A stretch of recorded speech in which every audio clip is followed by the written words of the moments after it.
The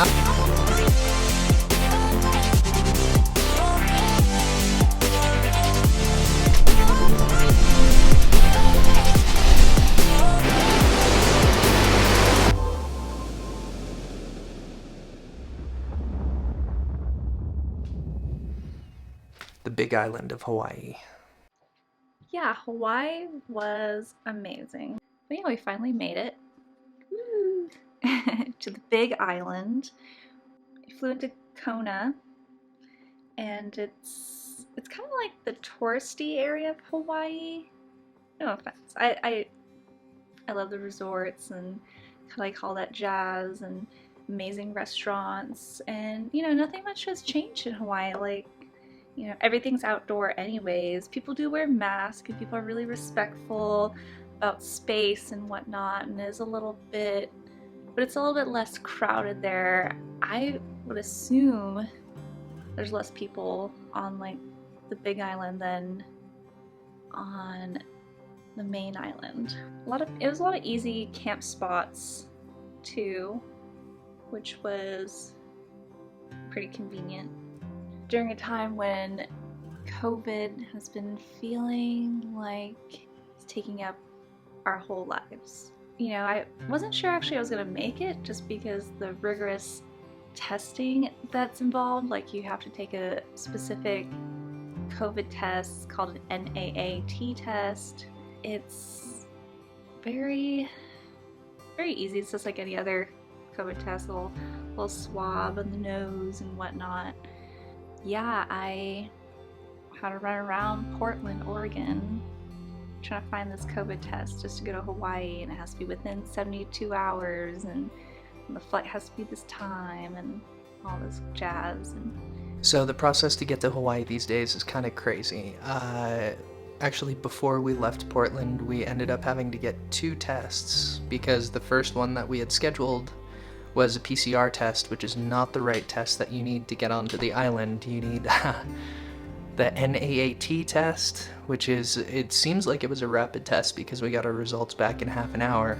But not only do you need this special type of test, which is not the, stick it all the way up your nose, scrub your brain test, but it has to be from an accredited testing institution, or a partnered institution that has approval from the state of Hawaii to give these tests to people planning to visit the island.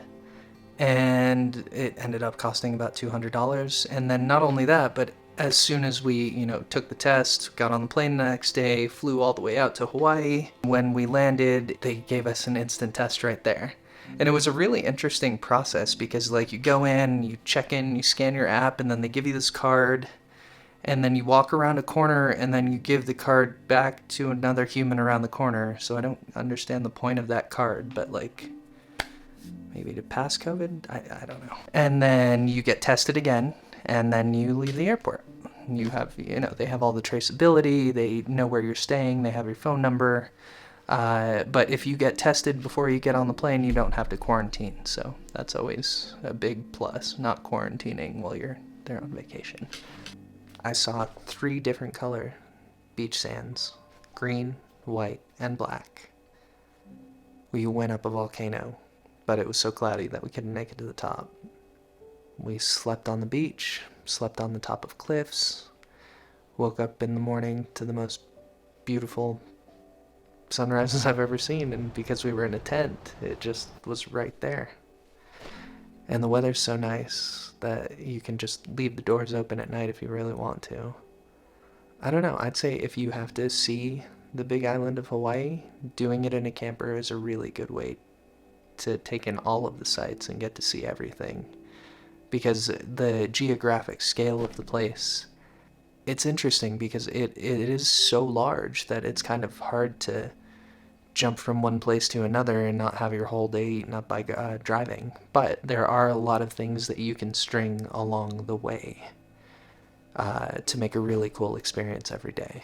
I got to go scuba diving all over again, do a night dive with some manta rays with a couple friends. They go out at night and they take these giant spotlights and they set them up on top of the coral reef.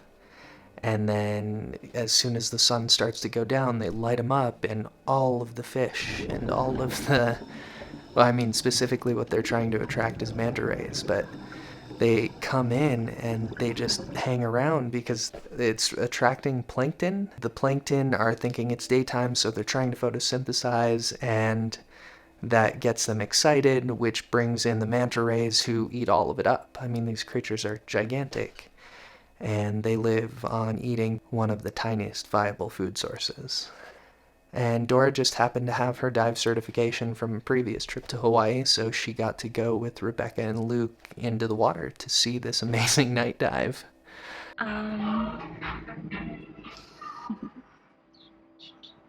I was inspired to also rent another overlanding vehicle out there, which had like a cool like tent that kind of like popped out. And yeah, I mean, that was one of our options before we went with our Jeep model that kind of just like pops up like this. And I'm really glad we ended up with the other one. But this is also kind of convenient too. It just flips out, and then you still feel like you're in the tree house, which I really liked. Laying down, and they have like a little bit of like concave that kind of goes in, so then you can kind of lay down and feel like you're actually looking up at the stars comfortably, which was very lovely to do in Hawaii next to the beaches, of course. I think we got a good amount of things in. In theory, I wanted to see lava, which I didn't get to see, but I got to see a lot of stuff like, you know, the smoke and the fiery ash, and then got to eat a lot of poke. I actually regret not doing a poke tasting of some sort because how much poke I ate from way different places. And yeah, I must say, if I can recall, I think overall everyone's favorite was this Pelele sushi place. It was one of people's top favorites. They have like these little sushi bombs, poke bombs, really good. And I like this place called Suisan, I think it was, Hilo side. They have like 20 different flavors, which is really fun to kind of like pick and choose like different bits here and there. And I had this like mango habanero, which wasn't spicy, very mild, and just fit really well. Not too sweet. There was a grandma one that was a little nice and had a lot of like different textures in it. It was really tasty too. Food was amazing, I like to say. I think we went to a restaurant, Four Seasons, one of the last nights. It was a big hoorah called ULU, which is, I think, technically a sweet potato of some sort. So yeah, it had a bit of a Thai flair vibe there. I'm assuming some of the dishes we picked out and whatnot.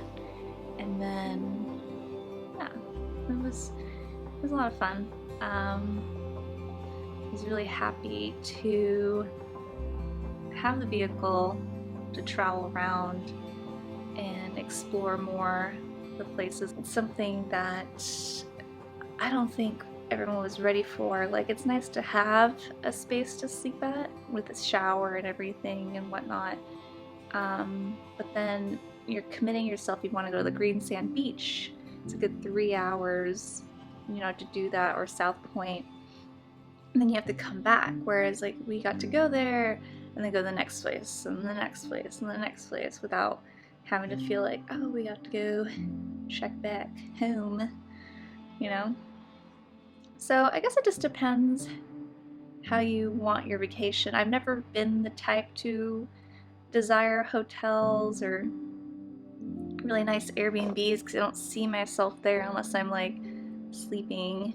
And then most of the time I want to be out doing things, riding my bike on the streets or driving to different spots and eating good restaurants. And that's where I want to like spend my time and money mostly. So yeah, I was really sad we couldn't bring the dogs.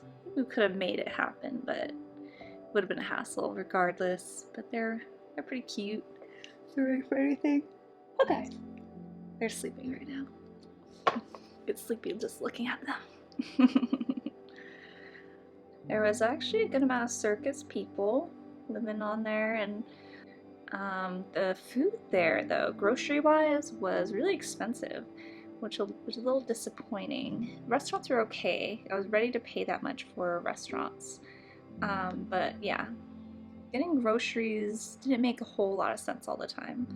But this way we did a lot in the first week, and then towards the end we kind of got lazier and lazier about getting groceries, I guess. When there's a $10 poke that can fill us up. There was, when we were at the green sand beach though, there was this kid he's been doing it for years apparently. He's just been hustling and driving people to and from the green sand beach. And he makes at least like $200 in cash with just driving tourists to and from, like, you know, the place. I feel like we got to go to a lot of the spots, like, you know, the Akaka waterfall. That's what it's called, Akaka waterfall. So gorgeous. I finally found this amazing liquid butter jam that was to die for, and I got like a whole collection of it to try out. So yeah, it's fun. I got my first speeding ticket ever on the island. We were on the east side exploring the canyons, and we got a really cool drone shot of this canyon bridge that goes out to the ocean, and we were trying to make it back on a kind of tight schedule to the north side of the island so that we could catch Maui and the sunset in one place. And luckily enough, it was clear enough to see all the way out to Maui. You could see the peaks up over the waves, and then the sun coming down. But about 5 minutes from our goal, I was coming down this very steep hill and didn't see the 25-mile-per-hour sign marking a church that was around there, and cops got me. Which was a weird experience because I always work my hardest not to speed and, you know, to follow the rule of law on the road because it keeps it safer for everybody. But they got me. So I went through and I had to write this big letter when I got home asking the judge for clemency and hoping that he will see it and, I don't know, agree with me, like my typeface. It was an accident. I didn't mean to. That's pretty good. Overall, I still think I have the Hawaii bug. I think that's what it's called. Everyone gets it when they go to these exotic places. It's very third world in some ways, but then it's like the price is like really expensive, which I don't know if it makes a lot of sense, but yeah. I think that's all I have to say. I would want to go back, maybe live in the Jeep, maybe bum around somewhere else in a hammock, so we'll see.